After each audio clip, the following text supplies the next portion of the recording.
Alright folks, welcome back to another riveting episode. Today, we're diving into the fascinating world of leadership through the lens of the metal and water elements. You see, Metal Day Masters, right? These are the disciplined and strategic leaders who just seem to have it all together. I mean, think of a blacksmith forging a sword. It's all about precision, focus, and integrity, right? So how does that work in real life? Are there specific examples you've seen of Metal Day Masters, or is it all just hypothetical? Oh, absolutely. Take a look at someone like Angela Merkel, the former Chancellor of Germany. She embodies what it means to be a metal leader. She set clear goals to guide her nation through not just the financial crises, but, quite a few challenges. Precision and integrity in her leadership were paramount. That makes sense. So when you say they set clear goals, does that mean they have, a specific approach or methodology? Because I can't even plan my week without turning it into a chaotic mess. Exactly.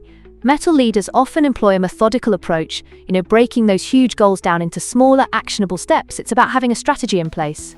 Picture it like an architect designing a skyscraper. You wouldn't just haphazardly start building, right? You'd draw up plans, detailed, structured, and with a clear vision. Right, that's super interesting. So are they also, really inflexible or rigid because they're all about discipline? Or is there room for, wiggle room? Oh, great question. They do hold high standards. Integrity is key, but they also recognize the importance of being versatile. Think about a tightrope walker. Yes, they need discipline to maintain their balance, but a little flexibility can make a world of difference, especially when the wind picks up. Wow, that's a brilliant analogy. And what about the Water Day Masters? I can imagine them as, slippery creatures that can adapt to any situation, right? How do they compare in leadership? Spot on. Water leaders are indeed all about adaptability and wisdom. They navigate uncertainty much like how water flows around obstacles. Just think of a river. It learns to find the path of least resistance, blending and merging seamlessly.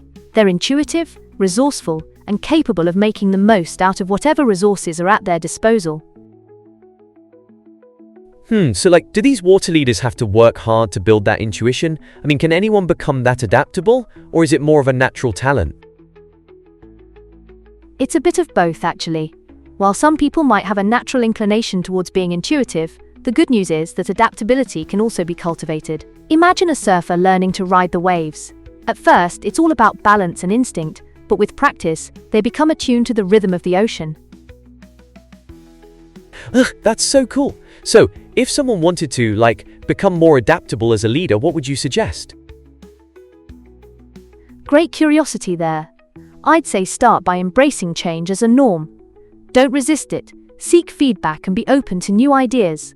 It's kinda like being a chef. You need to experiment with flavors, right? Some dishes may flop, but the ones that succeed are often the most delightful.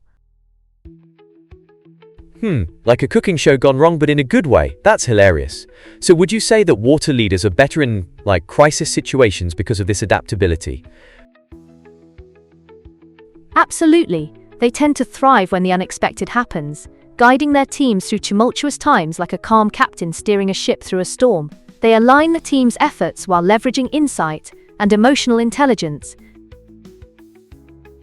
Wow, that's really inspiring. It's like even amidst chaos, they manage to find clarity.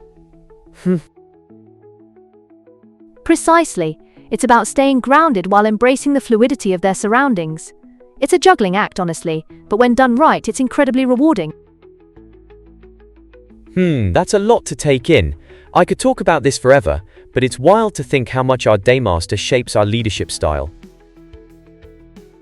Exactly. And that's the magic of it, isn't it? Every listener can reflect on their own experiences and see where they can channel that disciplined mindset or adaptive approach to enhance their leadership potential. So cool. I feel like there's so much to explore here. Can't wait to dive deeper into this topic in the next episodes.